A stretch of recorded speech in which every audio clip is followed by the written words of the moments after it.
Hello, RHS students. If you're not an RHS student, you should not be watching this video unless you just really want to listen to my voice. So this is for RHS students only. So you all are going to have a job shadow day. Congratulations, that's awesome. This is my first time dealing with such a thing. So I'm pretty new to this, so bear with me, okay? I have a lot of patience with you all. Have patience with me too. Um, so before this, you probably watched the video with Miss Handrick in it. She's going to explain how to do the 3 surveys that you need to do, but just as a reminder, the 3 surveys that you do need to do, you'll find them up here if you click the self-survey button. And then if you scroll, the 3 are the interest profiler. Let me see if I can find all the other ones. Oh my gosh, the work importance locator, right? That was one of them. Yes. And then the occupation sort. Oh my God, I cannot say that.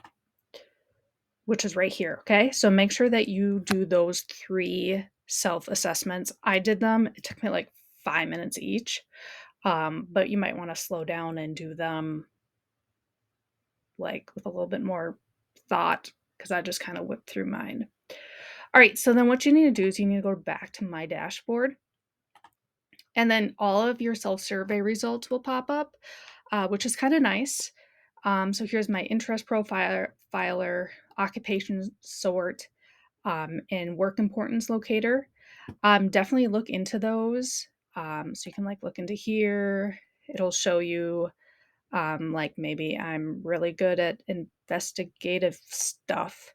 And then it'll show me a bunch of careers that are marked as investigative. Like that's awesome. Let me go back. So for the occupation sort, it will, oops, sorry, didn't mean to do that.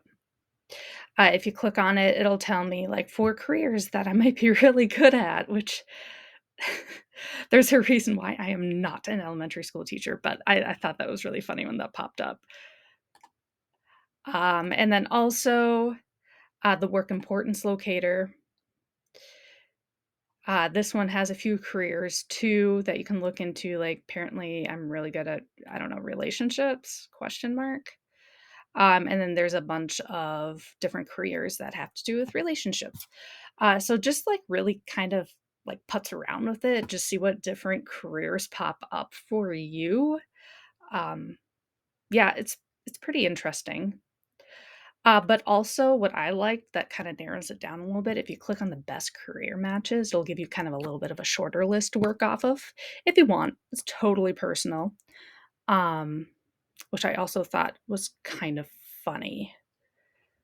Everything's kind of funny to me. Anyway, but if there's a career that you're really interested in and you don't see it in here, do not panic. What you need to do is you need to go up to careers. And you can choose either careers or military careers, doesn't matter. Well, it doesn't matter if you want to go in the military or not. And then it'll just give you this like gigantic list of careers, and you can certainly find one. So like say I want to be a, I don't know, a high school teacher. What?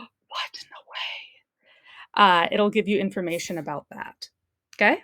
So those are kind of 2 different ways that you can look for careers. You can look at careers that popped up in your survey results, or you can just look at careers that are that may have interested you in the past or you just really want to know more about. All right, so let's get to this worksheet thing. All right, so here's my worksheet. So we kind of went through this. I did the 3 surveys. And now I'm going to choose 3 careers for this example. I'm just going to choose one just because I don't want to sit here and do 3 careers and you guys have to watch it. There's also this cool list of suggested resources. So if you're going through a career and maybe you can't find what's the national average like of the wages or salary, and you're like, wow, like I just can't find that, go to one of these links, and one of these links is bound to tell you how much that career makes. Okay. All right. So for career, let me go back to my career list. I'll go back to one of mine that popped up for me. This one. Why not? Let's do a curator, shall we? Because that's pretty fun. If it loads. Okay. So I see here is some data about being a curator. So career 1, curator, might have spelled that wrong. That's okay. Career cluster. You're probably like, what the heck is a career cluster? If you go on the bottom of the page right in the middle, it says career cluster. So for a curator, it'd be education and training. For each one, it'll be slightly different. So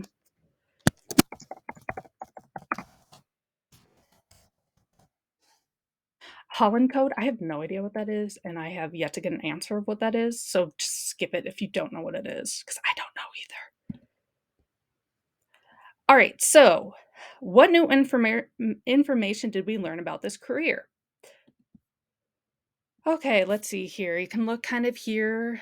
That's your job task, plan the purchase, storage, and display of collections, negotiate purchase, sale, exchange, and loan of collections, develop and maintain cataloging and record keeping system, design displays of artifacts and related to materials. Okay, maybe I didn't know that curators design displays of artifacts and related materials. So what I'm going to do is, wow, it's not going to let me highlight. That's nice. That makes my job so much harder.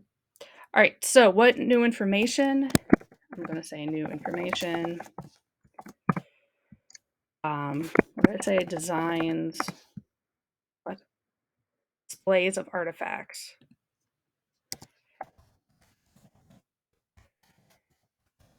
Didn't know that.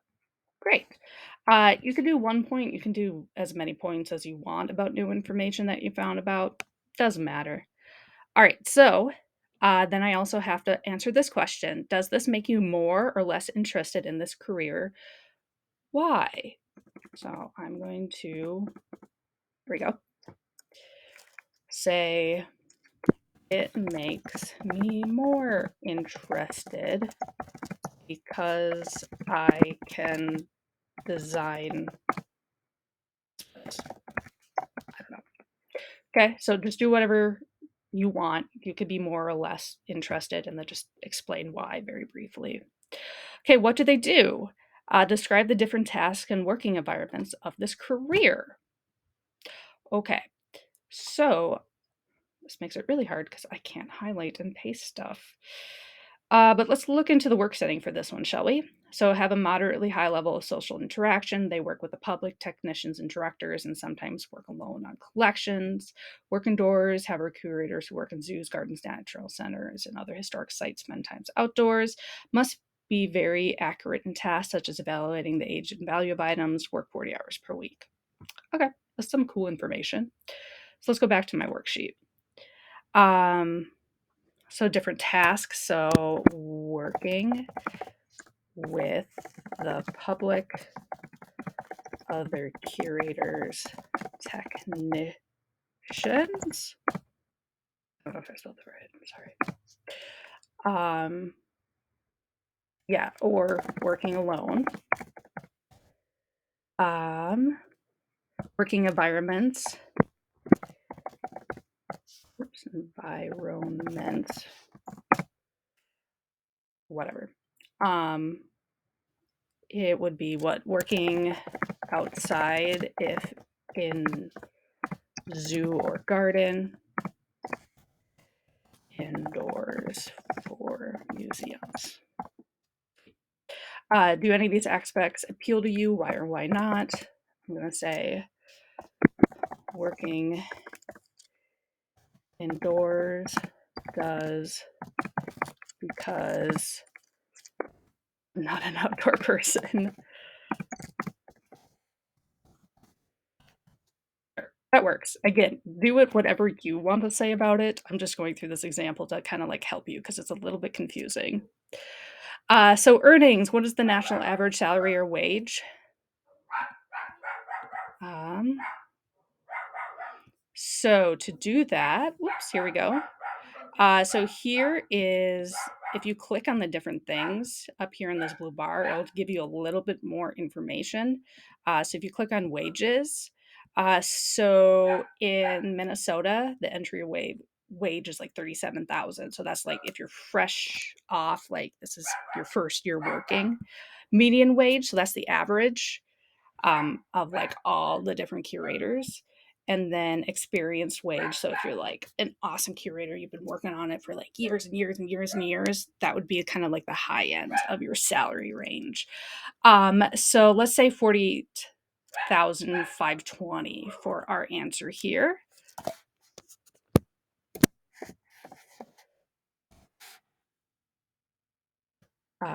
For, was that Minnesota or was that? Okay, that's Minnesota, and then 60,000 for the US.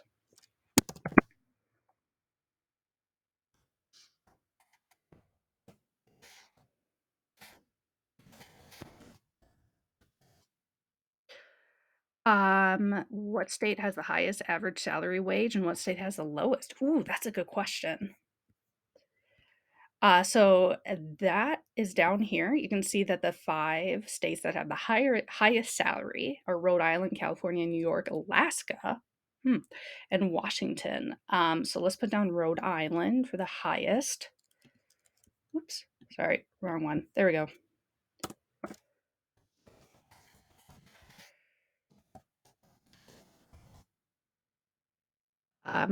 Lowest wage is, let's see if it tells us that, shall we? I don't see it on here. Huh, it doesn't tell you. Well, that's a shame, but you know what? That's when you can go into the other resources, and you can find out some more information. So let's say I want to go to, let's do Career One Stop. That one's actually pretty decent.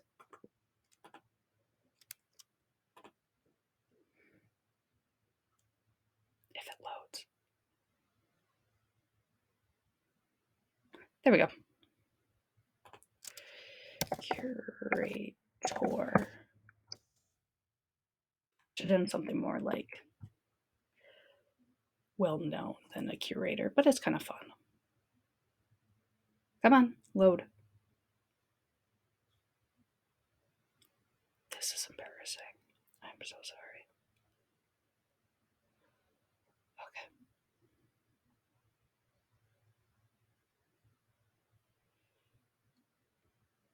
Okay, there you go. So learn more about this career. All right, so typical wages. Is it going to tell us what's the lowest?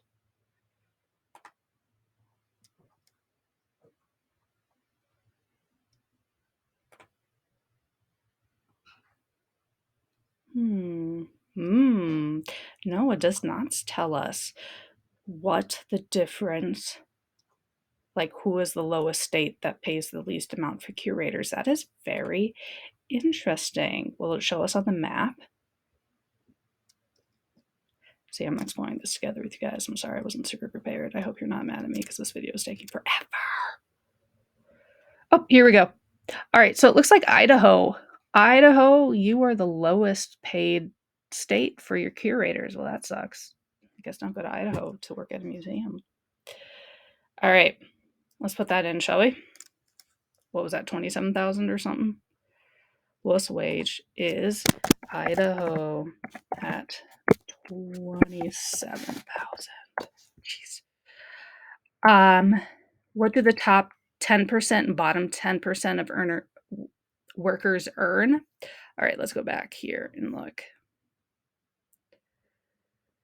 So the top 10% and the bottom 10%, that's like a really oddly specific question. You can look at some of the resources to find more information, but I'm going to say that the entry wage is going to be like the lower 10% and the experience wage is going to be the upper 10%.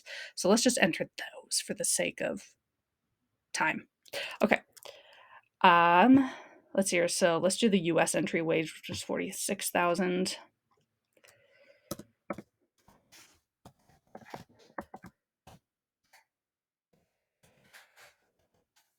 And different jobs are going to have different information on any of these websites. And then let's see here. So the top is going to be about what again? thou. Okay, cool. Oh wait, was it 76 thou? Yeah, 76 thou. Okay.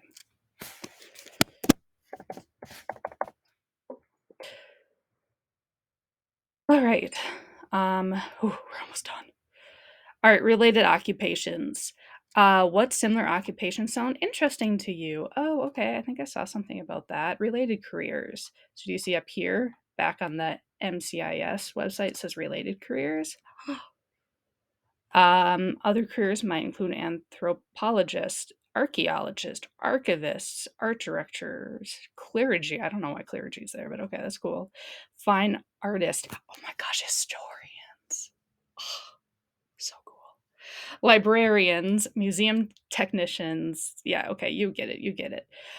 So let's just say librarians sound really interested to me. Librarian sounds interesting to me. See, there we go. And then you're going to list your sources, okay?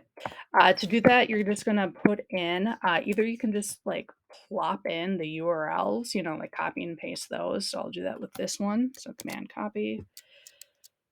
That'll probably be the easiest for me to grade. Bam.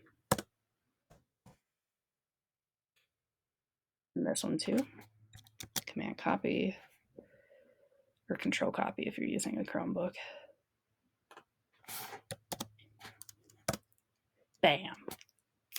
We got it. Good job, everybody. All right, so there's my example. Sorry, this went like super long because I didn't really know what I was doing.